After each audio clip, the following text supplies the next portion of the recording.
प्रताप जी का एक छोटा सा परिवार था। उनकी पत्नी का नाम उर्मिला था। उनके 2 बेटे और 1 बेटी थी। दोनों ने मिलकर अपने बच्चों की परवरिश बहुत ही अच्छे से की थी। प्रताप जी प्राइवेट नौकरी करते थे, उतना कमा लेते थे जिससे उनके बच्चों की परवरिश अच्छे से हो जाए। उनकी पढ़ाई लिखाई में कभी कोई दिक्कत नहीं आने दी। प्रताप जी ने अपने बच्चों को पढ़ा लिखा कर इस काबिल बना दिया कि वह अपने पैरों पर खड़े हो सके। बड़ा बेटा दीप सरकारी नौकरी करता था और छोटा बेटा अभय प्राइवेट जॉब करता था, और बेटी अंशु की भी पढ़ाई कंप्लीट हो चुकी थी और वह भी सरकारी अध्यापिका बन गई थी। प्रताप जी अपने आप को बहुत ही खुशकिस्मत समझते थे कि उनके तीनों बच्चे अपने अपने पैरों पर खड़े हो गए। इसी तरह हंसी खुशी से दिन गुजर रहे थे। एक दिन प्रताप जी ने उर्मिला जी से कहा, अब हमें अपने बड़े बेटे दीप के लिए लड़की देखनी चाहिए, और दोनों ने अपने अपने रिश्तेदारी और दोस्तों में भी बता दिया कि वह दीप के लिए एक सुंदर सुशील पढ़ी लिखी लड़की देख रहे हैं। अगर कोई हो तो बताएं। प्रताप जी के दोस्त ने बताया कि उनके दोस्त की एक लड़की है, वह बहुत ही सुंदर और सुशील है। अगर आप लोग कहें तो मैं बात को आगे बढ़ाता हूँ। आप लोग लड़की देख लीजिए, फिर जैसा भी हो आप बता दीजिएगा। प्रताप जी का पूरा परिवार लड़की को देखने गया। लड़की का नाम रूपाली था। वह बहुत ही सुंदर थी। दीप को भी लड़की बहुत ही पसंद आई, इसीलिए दीप ने शादी के लिए झट से हाँ कर दिया। रूपाली कोई नौकरी नहीं करती थी, लेकिन हाँ, पढ़ी लिखी बहुत ही सुंदर और सुशील थी। रूपाली के पिताजी ने प्रताप जी को अलग से बुलाया और उनसे पूछा, देखो भाई साहब, दहेज देने के लिए हमारे पास कुछ भी नहीं है। हाँ, लेकिन हमारी बेटी बहुत ही समझदार और सर्वगुण संपन्न है, आपको कभी कोई शिकायत का मौका नहीं देगी। आजकल सरकारी नौकरी करने वाले लड़कों के माता पिता बहुत ही ज़्यादा बड़ी रकम मांगते हैं, और अगर आपने भी मुझसे उतनी ही बड़ी रकम मांगी तो शायद मैं इस शादी के लिए हाँ नहीं कर पाऊंगा, क्योंकि मेरी इतनी हैसियत नहीं है कि मैं आपको शादी के लिए इतनी बड़ी रकम दे सकूं। आपका बेटा तो सरकारी नौकरी करता है। प्रताप जी ने कहा, आप कैसी बातें करते हैं, हमारे घर में भी एक बेटी है और मैं दहेज के सख्त खिलाफ हूँ। मुझे दहेज बिल्कुल भी नहीं चाहिए। आपकी लड़की मेरे घर में आएगी, वो हंसी खुशी से मेरे घर में सबके साथ रहे, इसके अलावा मुझे और क्या चाहिए। भगवान का दिया हुआ सब कुछ है हमारे पास, किसी भी चीज़ की कमी नहीं है। बस एक प्यारी सी बहू घर में आ जाए तो फिर हमारा परिवार खुशियों से भर जाएगा। आप तो बस अपनी रूपाली को विदा करके हमारे घर भेजने की तैयारी कीजिए। रूपाली के पिताजी बहुत खुश हो गए। उन्हें ऐसा लग रहा था जैसे कि उनका जीवन ही सफल हो गया, अपनी लड़की के लिए इतना अच्छा ससुराल पाकर। प्रताप जी अपने परिवार के साथ घर वापस आ गए और शादी की तैयारियां शुरू हो गई। उधर रूपाली के घर में भी शादी की तैयारियां जोर शोर से शुरू हो चुकी थी। इसी तरह शादी की तैयारी में दिन गुजरने लगे। आज वह दिन आ गया जिसका रूपाली और दीप को इंतजार था। बारात गेस्ट हाउस आ चुकी थी। बारातियों का स्वागत बहुत ही अच्छे तरीके से किया गया। रूपाली दुल्हन के जोड़े में एकदम परी जैसी लग रही थी। प्रताप जी बारातियों के स्वागत की व्यवस्था को देखकर बहुत प्रसन्न हो गए। दीप और रूपाली की शादी धूमधाम के साथ संपन्न हो गई। उर्मिला जी अपनी बहू का स्वागत करने के लिए दरवाजे पर खड़ी थी। रूपाली का गृह प्रवेश किया गया। रूपाली ने थोड़े दिनों बाद पूरे घर को बहुत अच्छे से संभाल लिया। वह कभी किसी को शिकायत का मौका नहीं देती थी। फिर एक दिन प्रताप जी ने दीप और अभय को बुलाया और कहा, हमें अंशु के लिए लड़का ढूंढना चाहिए। कोई अच्छा लड़का हो तुम दोनों की नज़र में तो हमें भी बताना, मैं भी देखता रहूँगा। अब घर के सभी लोगों ने अंशु के लिए लड़का देखना शुरू कर दिया। एक दिन अभय शाम को ऑफिस से घर आता है तो वह अपने पापा से कहता है, पापा, मेरे ऑफिस में एक लड़का है, तरुण। वह बहुत ही अच्छा लड़का है। वो मेरा दोस्त है और वो मेरे साथ ही मेरी कंपनी में मैनेजर की पोस्ट पर काम करता है। अगर आप कहें तो मैं बात करूं उससे अपनी अंशु के बारे में। प्रताप जी ने हाँ कर दिया। अभय ने तरुण से बात की।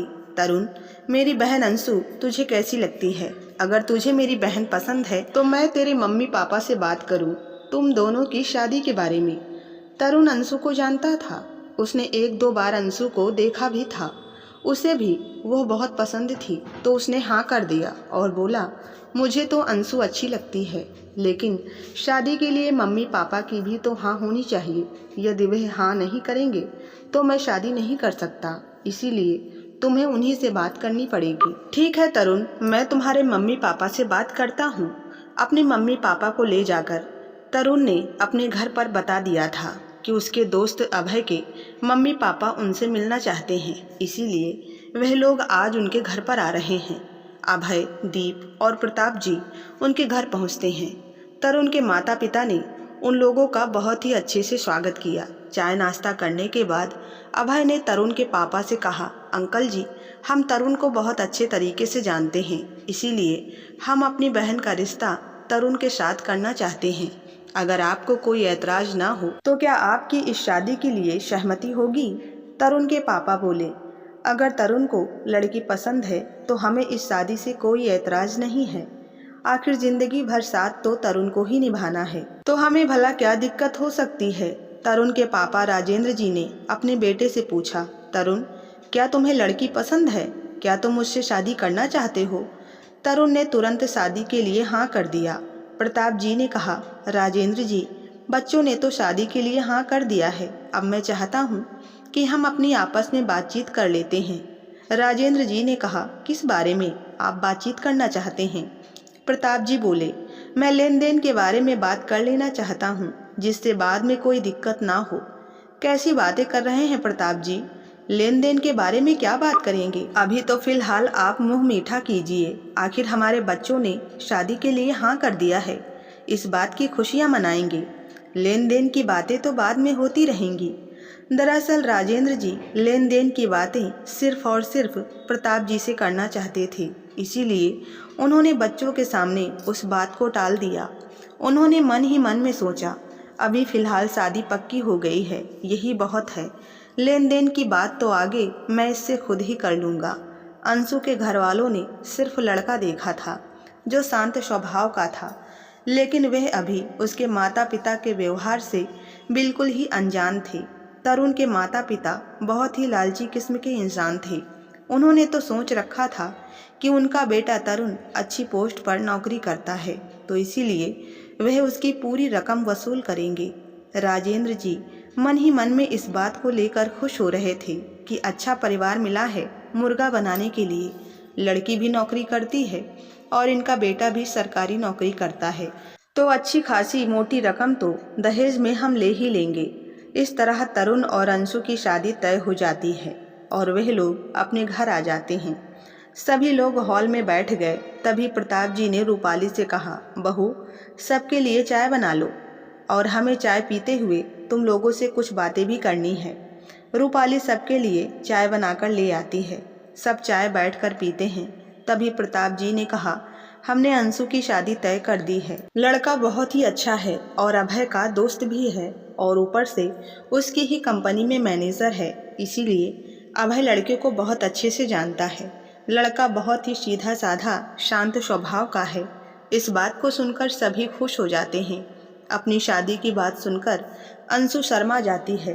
अंशु को शर्माते हुए देखकर उसकी भाभी रूपाली अपनी नंद को छेड़ते हुए कहती है, ननंद रानी, ससुराल जाने की तैयारी करो, अब हम लोग आपको ससुराल भगाने वाले हैं। अंशु वहाँ से उठकर चली जाती है। तभी उर्मिला जी ने पूछा कि लड़के के माता पिता से लेन देन के बारे में आपने बात तो कर ली है ना? इस बात पर रूपाली ने भी कहा, पापा जी, लेन देन की बात पहले ही कर लीजिएगा तो ज़्यादा अच्छा है, पता चला शादी के दिन कोई दिक्कत हो। नहीं नहीं बहू, परिवार तो बहुत अच्छा है। हमें नहीं लगता कि वह लोग दहेज लेंगे, क्योंकि उनका बेटा तरुण अच्छा खासा कमा लेता है, तो उन्हें दहेज की क्या ज़रूरत होगी। और फिर हमारी अंशु भी तो नौकरी करती है, वो भी तो अच्छा खासा कमा लेती है। रूपाली बोली, वह बात आपकी ठीक है पापा जी, आप लोग बहुत सीधे हैं, इसीलिए आपको सब सीधे दिखाई देते हैं, लेकिन हर कोई आपकी तरह सीधा साधा नहीं होता पापा जी। इसीलिए अगर आप उनसे दहेज के बारे में खुलकर बात कर लेते तो ज़्यादा ही अच्छा था। फिर एक दिन राजेंद्र जी ने प्रताप जी को फ़ोन किया और उन्हें मिलने के लिए बुलाया। देखिए प्रताप जी, आप अकेले आइएगा, अभय को साथ मत लाइएगा। मैं चाहता हूँ कि कुछ बातें ऐसी हैं जो हम बड़ों को आपस में कर लेनी चाहिए, बच्चों को उसमें शामिल नहीं करना चाहिए। प्रताप जी ने हाँ कर दिया और वह उनसे मिलने के लिए एक होटल में पहुंच गए। तरुण के पापा ने कहा, आप बहुत अच्छी तरह से जानते हैं कि मेरा बेटा कितनी बड़ी पोस्ट पर है और आपकी बेटी भी एक अध्यापिका है, इसीलिए ज़्यादा कुछ तो मैं नहीं चाहूँगा, लेकिन हाँ, एक कार और कैश में 11 लाख रुपए, इतना तो आपको करना ही पड़ेगा। यह तो मैं आपसे बहुत ही कम मांग रहा हूँ। वैसे मैंने तो सोचा था कि 25 लाख रुपए तो आराम से लूँगा जब अपने बेटे की शादी करूँगा। आखिर उसे पाल पोस कर इतना बड़ा किया है, उसकी पढ़ाई पर इतना पैसा खर्च किया है, तो दहेज लेना तो बनता ही है। तरुण के पिताजी की बातें सुनकर प्रताप जी का चेहरा उतर गया। उन्हें विश्वास नहीं हो रहा था कि जिस घर का लड़का इतना अच्छा है, उसके माता पिता इतने लालची कैसे हो सकते हैं। प्रताप जी बोले, देखिए, इतना तो हमारे पास नहीं है कि मैं आपको दे सकूं, लेकिन हाँ, जितना हो सकेगा मैं कोशिश जरूर करूँगा। तरुण के पापा तुनक कर बोले, आपके तीनों बच्चे कमाते हैं, फिर भी आप दहेज देने में नानुकुर कर रहे हैं।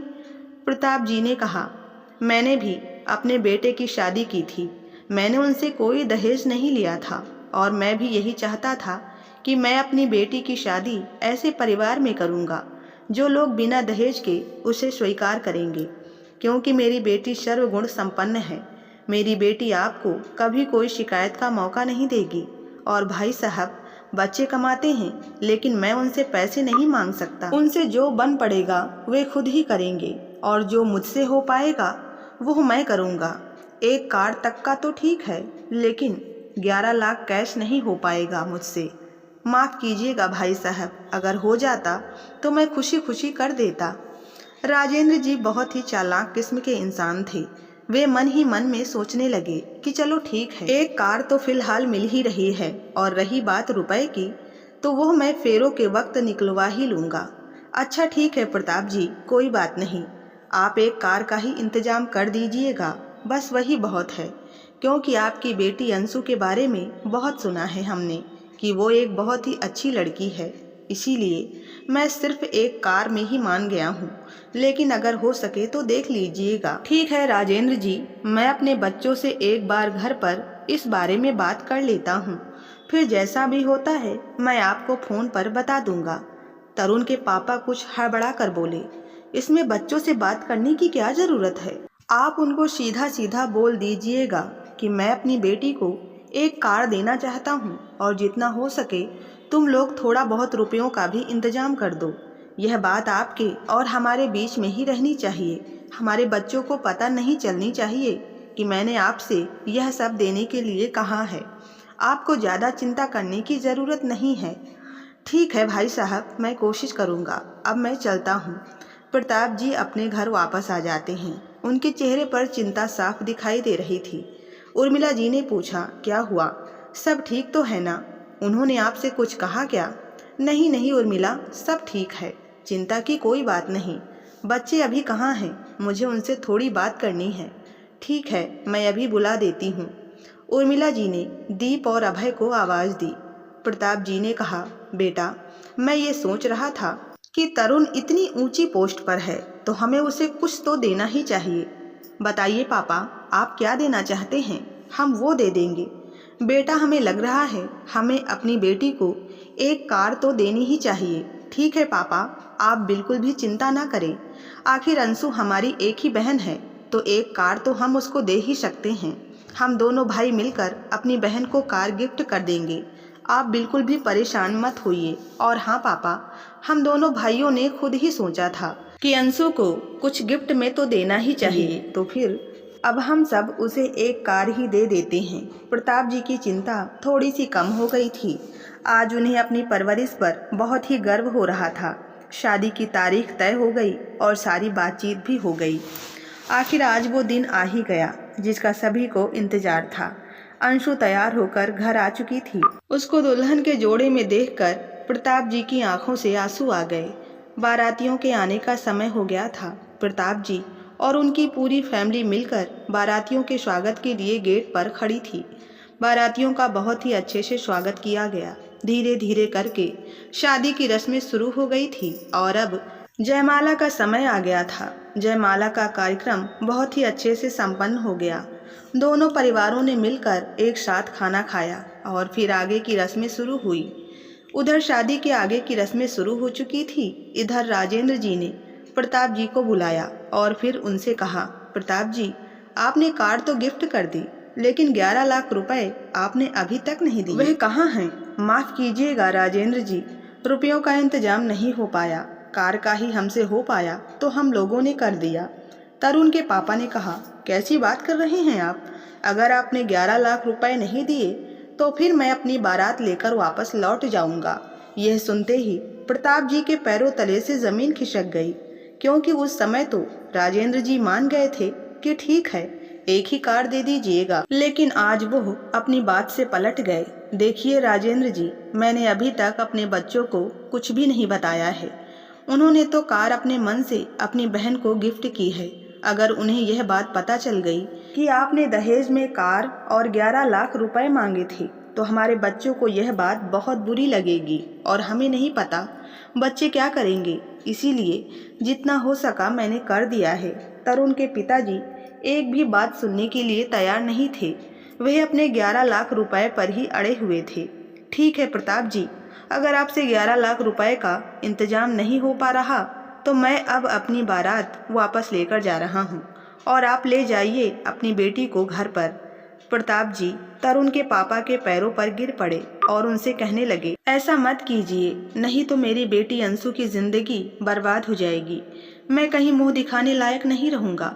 प्रताप जी के बहते आंसू राजेंद्र जी को दिखाई नहीं दे रहे थे, क्योंकि वह बहुत ही लालची इंसान थे। तभी पीछे से अभय ने यह सारी बातें सुन ली। अभय को यकीन नहीं हो रहा था कि उसके पापा ने उससे इतनी बड़ी बात छुपाई। अभय वहाँ से चला गया और उसने जाकर यह सारी बातें अपनी बहन अंशु और दीप को बताई। अंशु की आंखों से आंसू बह रहे थे कि आज उसके पिता का सर उसकी वजह से झुक गया। जिस पिता ने कभी किसी के सामने अपना सर नहीं झुकाया था, आज उस पिता ने अपनी बेटी के लिए अपना सिर झुका दिया। यह सारी बातें सुनकर प्रताप जी के तीनों बच्चों ने आपस में फैसला किया। फेरे शुरू होने वाले थे। सभी लोगों को मंडप में बुलाया गया। प्रताप जी और राजेंद्र जी भी मंडप में आ चुके थे। अभय ने कहा, मैं अपनी बहन की शादी इस घर में नहीं करना चाहता। मैंने तो सोचा था कि तरुण इतना अच्छा लड़का है तो उसके माता पिता भी बहुत ही अच्छे होंगे। तरुण को अपने पिता की यह सच्चाई पता नहीं थी। अंशु ने भी अपने पापा से कहा, पापा, आपका सम्मान दांव पर रखकर मैं कभी खुश नहीं रह पाऊंगी। और आपने सोच भी कैसे लिया कि जो लोग आज आपसे दहेज के लिए शादी तोड़ने की बात कर रहे हैं, कल को दहेज लेने के बाद अगर उन्होंने मुझे मार दिया तो क्या आप जी पाएंगे?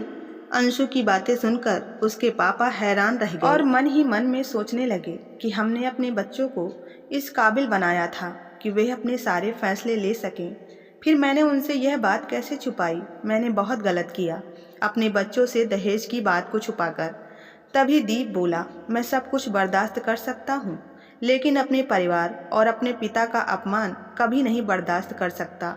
और रही बात शादी तोड़ने की, तो मैं ये शादी खुद तोड़ता हूँ। मैं ऐसे घर में अपनी बहन की शादी कभी नहीं करूँगा जहाँ पर संस्कार नाम की चीज़ नहीं है।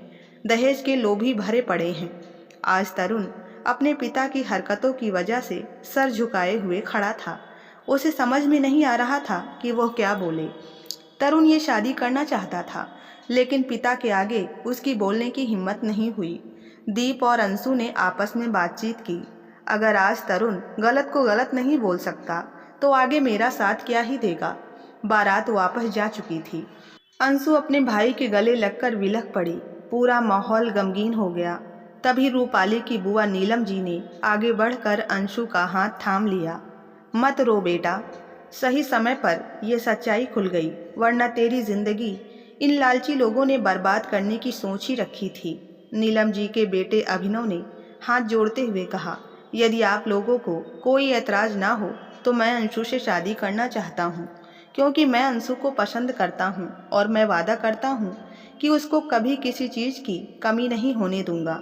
सबकी आंखों में खुशी की चमक लौट आई, क्योंकि अभिनव को घर में सभी बहुत अच्छी तरह से जानते थे। अंशु भी अभिनव के स्वभाव को अच्छी तरह से जानती थी। वह बहुत ही मिलनसार और हंसमुख लड़का था। फिर इसी मंडप में धूमधाम से अभिनव और अंशु की शादी हो गई। रूपाली अंशु के लिए बहुत खुश थी। तो आज की कहानी में बस इतना ही। दोस्तों, आपको ये कहानी पसंद आई हो तो वीडियो को लाइक और चैनल को सब्सक्राइब करना ना भूलें। धन्यवाद।